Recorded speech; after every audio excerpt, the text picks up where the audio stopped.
सूचना का अधिकार अधिनियम 2005 आरटीआई एक्ट 2005 की धारा 24 का पूरा विवरण उसके सभी उपखंडों सहित सरल भाषा में और विस्तार से बता रहा हूं।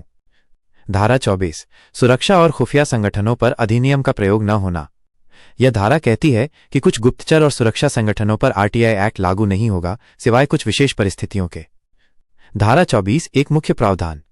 आरटीआई एक्ट की कोई भी धारा दूसरे अनुसूची सेकंड शेड्यूल में सूचीबद्ध संगठनों पर लागू नहीं होगी।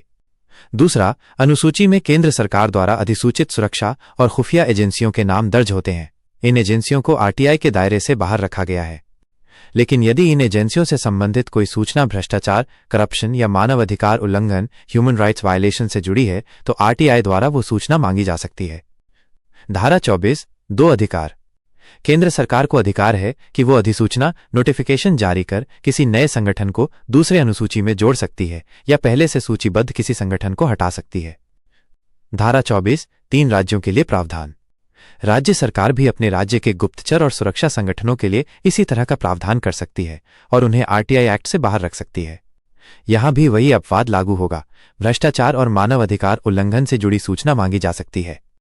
दूसरा, अनुसूची में केंद्र सरकार द्वारा सूचीबद्ध प्रमुख संगठन। यह सूची समय समय पर बदल सकती है, लेकिन प्रमुख एजेंसियां निम्न हैं। 1 intelligence bureau IB, 2 research and analysis wing RAW, 3 directorate of revenue intelligence DRI, 4 central economic intelligence bureau, 5 narcotics control bureau NCB, 6 border security force BSF, 7 सीमा सुरक्षा संगठन, 8 central reserve police force CRPF, 9 central industrial security force CISF, 10 national security guard NSG, 11 Assam rifles, 12 special frontier force, 13 service intelligence directorates, 14 special branch of state police राज्य द्वारा अधिसूचित। अपवाद exceptions. इन संगठनों से भ्रष्टाचार या मानव अधिकार उल्लंघन से जुड़ी सूचना मांगी जा सकती है। मानव अधिकार उल्लंघन से जुड़ी सूचना के मामले में सूचना आयोग की अनुमति अप्रूवल के बाद ही सूचना दी जाएगी। 45 दिनों के अंदर उत्तर देना होगा। आरटीआई की सामान्य समय सीमा 30 दिन होती है, लेकिन यहां 45 दिन है। कोर्ट का उदाहरण केस CBI vs CIC और ANR दिल्ली हाई कोर्ट 2011।